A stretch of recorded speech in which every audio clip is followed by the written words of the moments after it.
All right.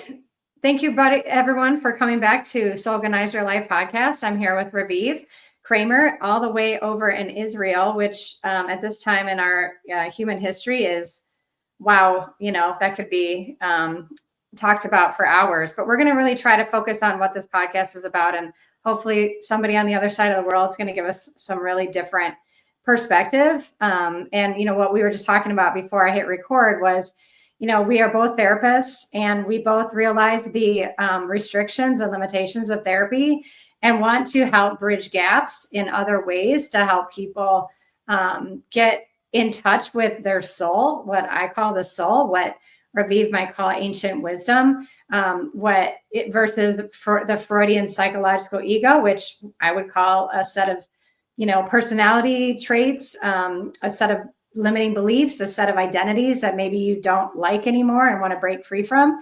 And, so we're just going to have a little conversation about what that means to each one of us on either side of the world. And we'll go from there. So jump right in, Raviv, and tell us a little bit more about you. Thanks, Win. So thanks for having me also on the podcast. It's exciting and very good. Yeah, so actually what comes to my mind is it's kind of connected also to Israel, but it's kind of a fundamental, also human thing, that I can really see here, and it makes so much sense, there's no judgment there, but I can really see, like, I've been here for 3 months now because I'm a digital nomad, I'm traveling around, right? But I came back to Israel to visit my family and friends, and I can really see how deeply this situation is affecting people, mentally, emotionally. And it's kind of like everything is as usual, people continue their lives, but also they really don't, and Yeah. there is a lot of anxiety and stress and a lot of very deeply rooted emotions that are not really being addressed most of the time, because it's still happening and people are kind of trying to get through that and kind of continue their lives. Yeah. And so a lot of people don't really get there to kind of, it's like when you when you make a diet or something, or you want to exercise and you say, okay, tomorrow I'll start tomorrow, and it never comes, this tomorrow, Yeah. because it's always, there's always something, so I feel like a lot of the collective atmosphere right now in Israel is around that, um, around this stress of Oh, for what's going sure. on around me, right? One of the guests I had on, he he called it the intrinsic ego. He said, I need to know where to put the spoon to feed this thing, and he said, beyond that, I don't really have a whole lot of thoughts about it. And I think that Israel and where you are right now is collectively in that space of like the most intense form of trying to have this dualistic experience of survival and what does my body need, and then to your point, like just trying to be going about your day, which has got to be, it's surreal. Yeah. I mean, the absolute contrast of that has got to be either I don't want to know about it, I'm going to numb away from it, or I'm going to be so involved in it, or I'm going to, I can't imagine what that feels like. Yeah, I feel like the word survival is really on point, Yeah. because this is what's going on. I think most people are kind of in the survival mode, and and when you're in survival mode, you're driven by your animalistic brain, by the Mhm. caterpillar brain, right? So it's like the ancient part in the brain that's in charge of survival right here, right? And when we are connected to this brain, so there's nothing else. It's just, how do I survive, right? Yeah.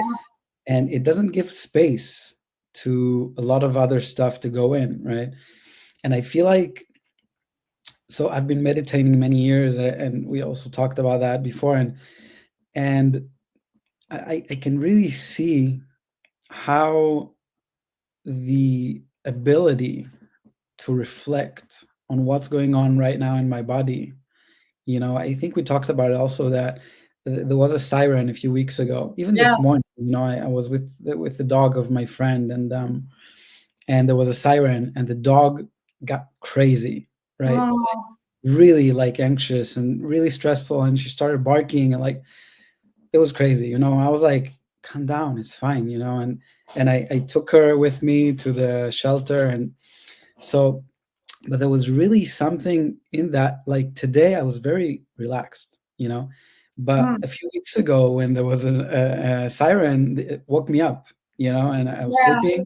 I woke up and there's a siren. You need to go to the shelter like instantly, ASAP, Yeah. and and I was jumping and going like autopilot, survival mode, right? And then I got there, and it finished, and I got back, and I laid in the bed. I lay down, and I just realized how much stress is in my body at that moment, right? And I noticed, but before that, when I was in survival mode, nothing, because you just do what you need to do. Yeah. So, but then when you have a moment to reflect, when you have a moment to look what's going on, right? So I actually really started to really feel like everything, like all the stress stored in my body, in my cells, and I feel like this is it connects me to the conversation that you said. Like you talk about ego and soul, right? And Hmm. for me, like I look at what you call soul. What I understand from what you call soul is like the either the observer or like the ability to go beyond matter, right? Yes. Yep. So it's the realm of how do I get out of my brain and my habits and my common knowledge of Hmm. reality as a matrix as a whole, like Yeah. um, on the surface level, and actually go deep into, I would say, the structure of existence, right? The fabric of how we're built. Yep. And this is not just physical, Right. like it Hmm. doesn't really matter, if people believe in energy or not. Energy is actually very solid, it's scientific, Yeah. We because can measure it. yeah, you can actually measure it. And we know from atoms, from um, also quantum, right? Physics. So we actually Hmm. know how to measure energy. So what spiritual people call energy is actually just the same thing, just different densities of Hmm. energy. And somewhere in between this range of scientific and energy, it gets lost. But actually, it's all the same. Everything is energy. We're energy. The table is energy. The computer is energy. It's just Yeah. different densities, right? So I believe that it's all integrated in the same fabric of existence, which is basically completely invisible and completely, um, I would say, it's nothingness, but it's everythingness. It's the Mhm. wholeness. So, and Yeah. it's together. It's integrated in one another, because there is this structure that is kind of like a white canvas that someone splashed a lot of colors on, right?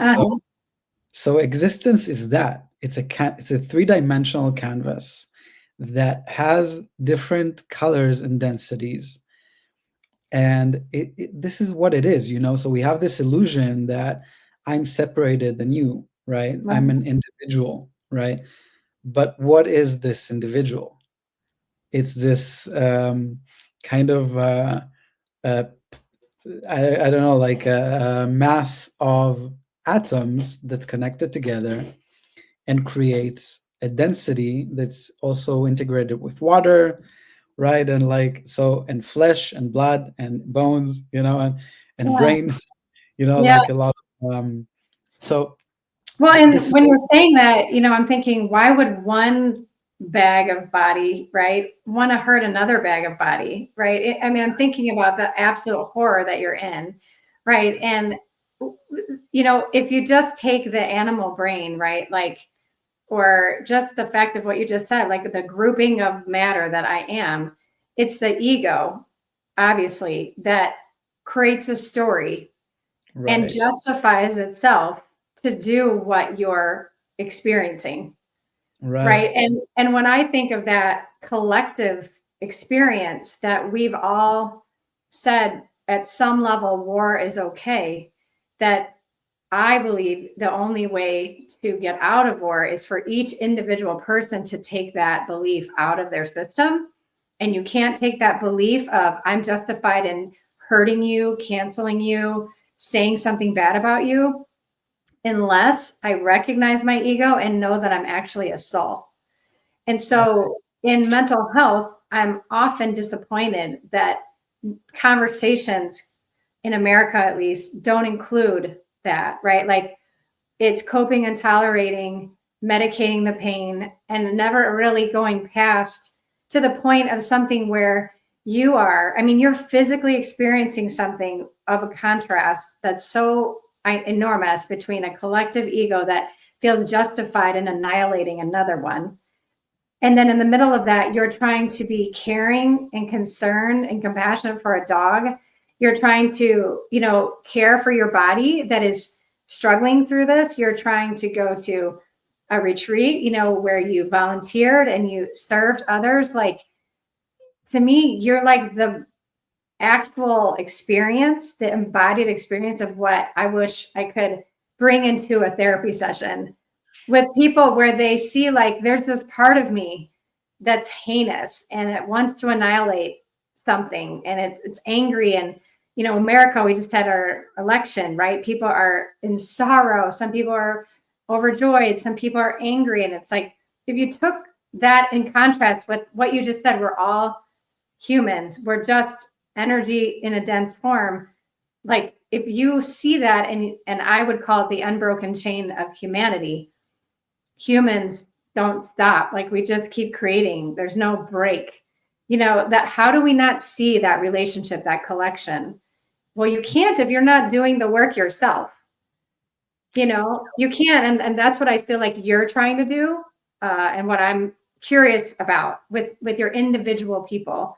I'm not going to stop the war, but I at least want to hear how you would work with people to have that experience, Yeah. whether it's in your therapist community or otherwise. Yeah. What you said is so accurate. It's like really like this embodiment of the ego, right?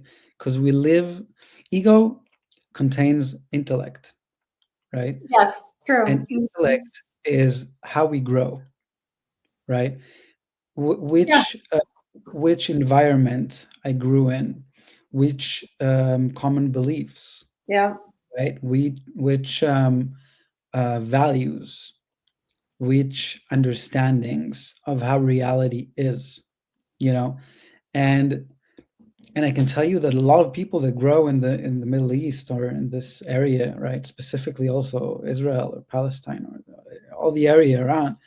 So there's a lot of there are a lot of misconceptions Oh, of how yeah, reality is, yeah. you know, and I also grew up with certain beliefs and values and things that as I grew, I understood that some of them don't serve me well, and Mm-hmm. then I let them go. But Yes. many years I grew up in that, and it was very justifiable because as a child I went through really crazy stuff, and it justified why I was thinking what I was thinking, Mhm. but then as I realized that it's not helping, it's only Yeah. growing. When you focus on something, it grows. It doesn't matter if it's good, if it's bad, it's just it grows, so when you ask me how I would approach that, I feel like everything that is in my values, in my how I perceive the world, is changeable. but the only way to change it is to understand it. Yep. You know, and I find that the source of a lot of the things that are happening in the world, that include hatred, that include um, animosity, you know, that include this bad intentions, you know, it's it's an outcome of how people um, were raised, and Absolutely. how their belief system became the way they that it is, right? And once we're able to differentiate our ego from our actual being, our actual soul, or whatever, right? Our Yes. existence itself, we're able to see that we're not separated. Yes. You know, and it goes much, much, much deeper and older than that, because every sense of the reality that we live in, I don't know if every, but most of the senses, they separate us. Yep. Nationalities, religions, right? And these are very deep topics, you know. So when we take a religion, so we actually say this is right and everything else is wrong, right? And it's not really like that, you know. Right. Like in reality, every what they say also, right? But I really believe that is, in reality, every aspect of a religion that exists today is actually a part of a puzzle. So Mm-hmm. all the religions together create a very beautiful puzzle, Yep. a, a whole, right? Yes. And but when we separate ourselves into an individual, into a separated religion, and then my religion is good, yours is not, right? So, Mm-hmm. so it creates separation, you know. So, and it's the same thing. So I feel like a lot of the separation that we have today, it's lack and fear. Yep. It's a lot around lack and fear. When we lack something, we crave it, right? And then we don't want to let it go. Yep. We hold on to it. Yes. And when we fear something, we want to push it away, right? So this is what we do all the time. We crave Mm-hmm. and we fear. We Yeah. push away and we take, and we Yes. don't let go, you know? And Yes. it goes in every aspect. It's physical, like land, houses, you know, stuff like that. And it's also mentally and emotionally. Mm-hmm. Grasp ideas, we grasp state of minds. And I believe this is a lot of what's causing conflicts in the world.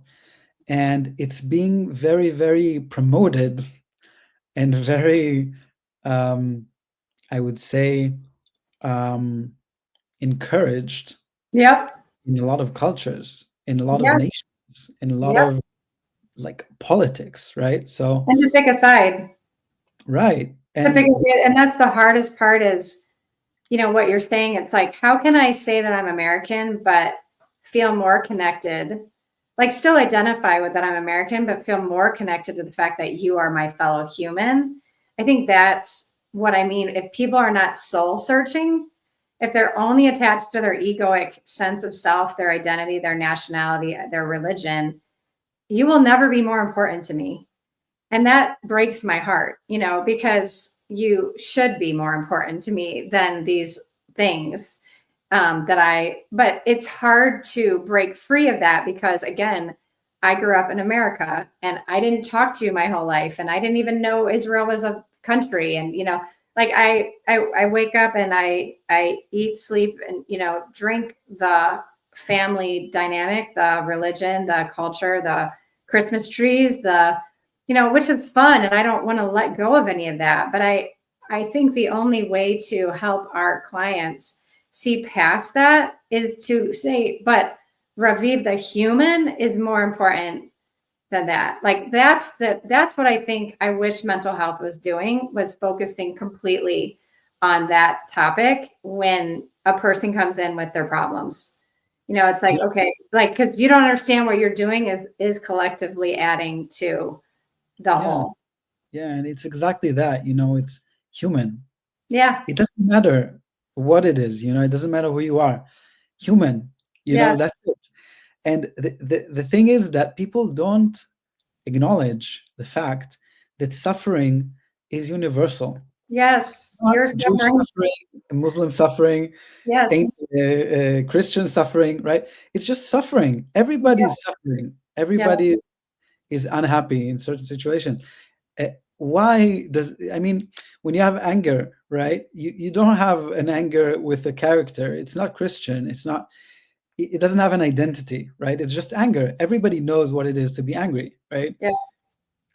So it's just this, the understanding of everything is universal, and there is Hmm. nothing that no one else that's human doesn't experience. Yeah. It's Each almost person like has we make a them story. unhuman. I'm sorry. It almost seems like we make it unhuman, like somebody not a human, right? Yeah, Like, we separate, right? yeah. We make a distinction. So I'm like this, and someone else is something different. You know. So, in the interest of the podcast, how do you help individuals, right? Because you and I are just doing our thing. How do you help individuals make these connections? What is your goal? How are you doing this?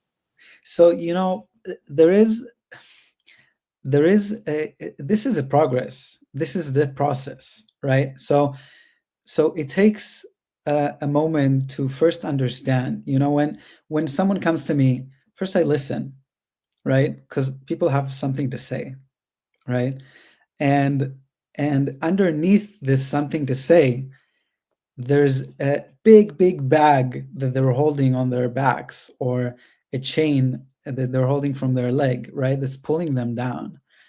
And and it happens to all of us. We have stuff on our shoulders, and we hold things, and we just live with that because we don't know how to get rid of it. And it's not about getting rid of it. It's about acknowledging, understanding, embracing, and letting go. Yeah. And when people come to me, that's what I do. I listen, and I try to understand what's there, really what's there, not the story. Yes. Because underneath the story, there's always something. And this something is this, it's the source of suffering. Yeah. And once you understand what are the blockages that you have in your life, you start to understand how you can ascend and evolve Hmm. from them into something new, how you transcend from your old self to your new self. And this happens constantly, 24/7. It Yeah. happens. But if we notice, it happens much quicker, Yeah. you know. I often tell people, I'm like, you just need to adopt the lifestyle of wanting to grow your consciousness every Right, day. Like till right, you're dead, right? When I die, I'm going to be the most conscious I've ever been. I'm not going to be more unconscious and old and like not developing myself. Like it's a lifestyle, to your point, right? And definitely. and that I know that what I know about myself when I die is going to be way more than what I know now, and I already feel like I know a lot about myself. Right. And then more life interactions and talking to people like you is going to give me more food, more You fuel to it's work it's really important to say also it's a lifestyle that can be acquired, with. Hmm. so if you weren't born with it and you're not used to it, fine, no Yeah, problem. no problem. It's not something of your character, you know? Yeah, It's something you can actually learn. You can actually see, okay, steps, what's happening, right? yeah. And there is something in Buddhism and Sanskrit. You say bhavana maya panya. Bhavana is experience. Hmm. Maya panya is the ability. Don't catch me with the words, but it's the ability to experientially, by experience, understand the wisdom of what's going on, right? Yeah, embodying it. Yep. Embodying and Hmm. understanding both intellectually and experientially. So it's actually how to actually not just keep it in your mind as an idea, but how to bring it to your life. So Yes. I do it through meditation, I do it through medicinal plants, I do it through many other stuff, but it doesn't matter how you do it, just as long as you do. as you actually have this intention and do the actionable steps to change your life. And it Yes. needs to be constant. You can't do it for 5 days or 1 week or even Yes. 1 year and then say, okay, never mind. It's Yeah. like sport. You It's need to funny make you it a lifestyle, like you say, right? Yeah, so I have some clients who are well off, right? And they'll say the lifestyle that I'm accustomed to, right? Meaning the amount of money they make and the house that they have to live in, or like the kid, my kids and my husband, this is like the lifestyle we've become accustomed to and I can't let it go. I would call that your ego, right? Because that's like putting a ceiling on it, and what we're talking about is a lifestyle in which it doesn't matter your outer circumstances.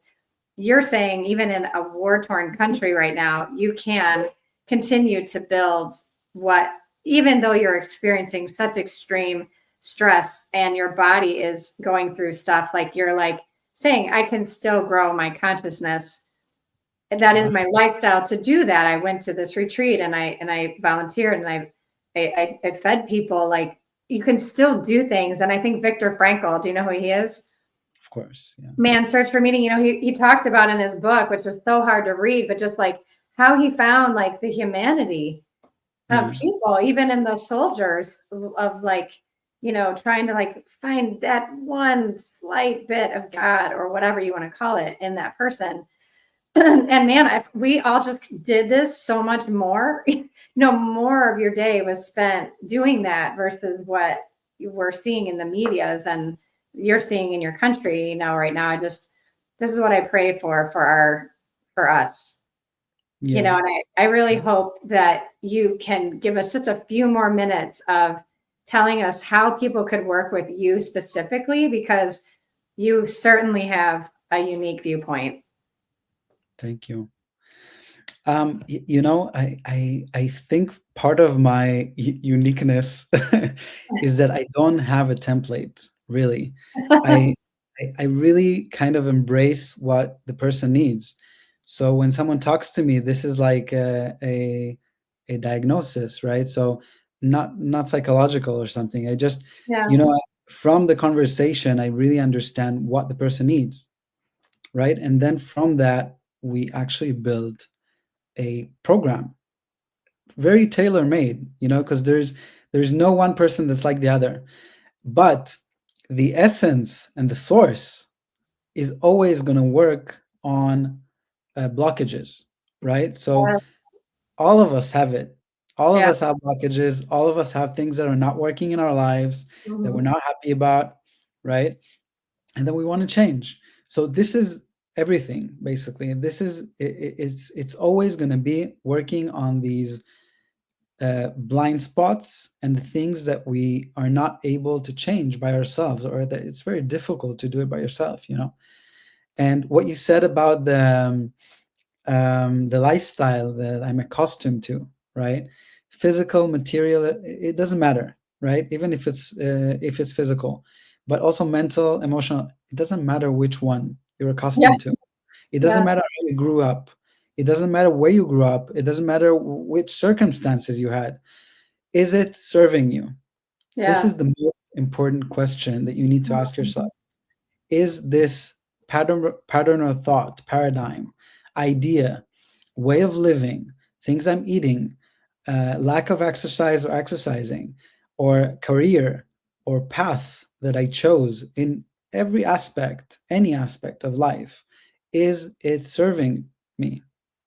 Well, You and know, what I hope we also do as we raise our consciousness is say, is it serving others?